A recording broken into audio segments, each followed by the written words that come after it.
अस्सलाम वालेकुम। ये जी मेरी नादरा क्लास के बच्चे हैं जी।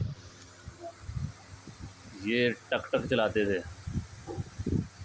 इनको मैंने समझाया कि टक टक नहीं चलाने, इससे लोगों को तकलीफ़ होती है, शोर होता है। और इनको मैंने मना किया, साथ इनको फिर मैंने एक हल भी बताया था कि आपने टक टक की रस्सी काट लेनी है और 2 बंटे बन जाएंगे, उनके साथ आप फिर खेल लें। चाहे अपना ताना पक्का करें, एक को सामने रखें, दूसरे से ताना लगाएं। तो जी बच्चों, आपने जो टक टक आपके पास थे उनकी रस्सी काट दी है? आपके पास हैं, ज़रा दिखाओ।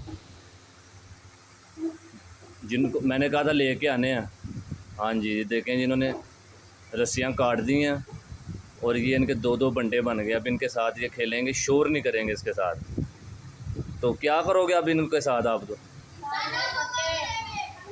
हाँ जी, तो अब ये शोर नहीं करेंगे, इनको मैंने समझाया। और ये जो है ना, अब इनके 2 बंटे बन गए हैं, टक टक ख़त्म हो गया अब इनका ये। तो इस तरह भी बच्चों को समझाया जा सकता है। अल्लाह हाफ़िज़।